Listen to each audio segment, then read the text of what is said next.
আগামী 2025-26 অর্থ বছরের জন্য 2,30,000 কোটি টাকার বার্ষিক উন্নয়ন কর্মসূচি এডিপি অনুমোদন দিয়েছে জাতীয় অর্থনৈতিক পরিষদ এনইসি। বৈঠক শেষে পরিকল্পনা উপদেষ্টা ডক্টর ওয়াহিদুদ্দিন মাহমুদ জানিয়েছেন, অনুমোদিত এডিপি আগের অর্থ বছরের চেয়ে 35,000 কোটি টাকা কম। আসছে বাজেটে চলতি অর্থ বছরের চেয়ে ছোট করে মূল্যস্ফীতি কমিয়ে আনাকে অগ্রাধিকার দেওয়ার কথাও জানিয়েছেন পরিকল্পনা উপদেষ্টা। আগামী বছরে দেশের উন্নয়ন পরিকল্পনায় কি থাকছে সেটি নির্ধারণেই প্রধান উপদেষ্টা ডক্টর মোহাম্মদ ইউনূসের সভাপতিত্বে রবিবার বৈঠক করে জাতীয় অর্থনৈতিক পরিষদ এনইসি। বৈঠকে চলতি অর্থ বছরের চেয়ে বরাদ্দ কমিয়ে আসছে অর্থ বছরের জন্য 2,30,000 কোটি টাকার বার্ষিক উন্নয়ন কর্মসূচির অনুমোদন দেওয়া হয়। নতুন অর্থ বছরে মোট বরাদ্দের 69.93% থাকছে পরিবহন ও যোগাযোগ, স্থানীয় সরকার, বিদ্যুৎ, জ্বালানি সহ 5টি খাতে। বরাবরের মতো পিছিয়ে আছে শিক্ষা ও স্বাস্থ্য খাত।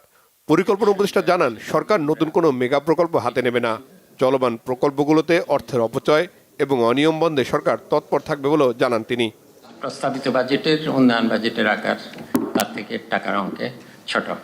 এবার আমরা বরং বাজেটকে, আমি যদি বলি ছোট করছি, ছোট ঠিক না, বাস্তবসম্মত করছি, কিন্তু যতটুকু বাস্তবায়ন করা যায়। এখন তো আমরা বুঝে গেছি যে বাস্তবায়নের সমস্যাগুলো কি, এবং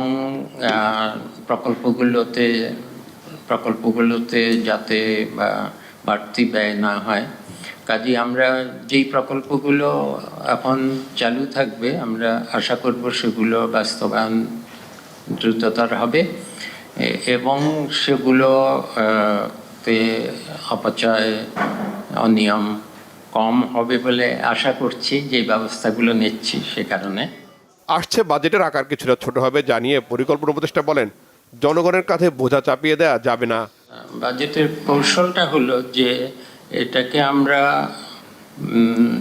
একটা অর্থনৈতিক স্থিতিশীলতা আনার জন্য, মূল্যস্ফীতি কম রাখার জন্য, কমিয়ে আনার জন্য, এবং বাজেট ব্যবস্থাপনায় শৃঙ্খলা ফিরে আসে, টেকসই হয় বাজেট ব্যবস্থাপনা। সেটাই এই বছরের বাজেটের আসল লক্ষ্য। এখানে এমন ব্যয় থাকবে না যেটা সাময়িকভাবে মনে হবে জনতুষ্টির, কিন্তু আসলে পরে এর দায় গিয়ে পড়বে পরবর্তী বাজেটের, আরও পরের বছরের বাজেটের উপর। আমি বলবো যে দায়িত্ব জ্ঞানহীন কিছু করা হচ্ছে না, যেটা পরবর্তী বাজেটের উপর, আমাদের বাজেট শেষ হয়ে গেলে তার পরের বছরের বাজেটের উপর যেন দায় না পড়ে।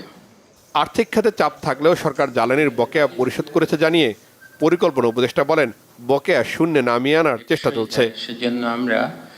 রিশান নাসরুল্লাহ, বাংলা ভিশন, ঢাকা।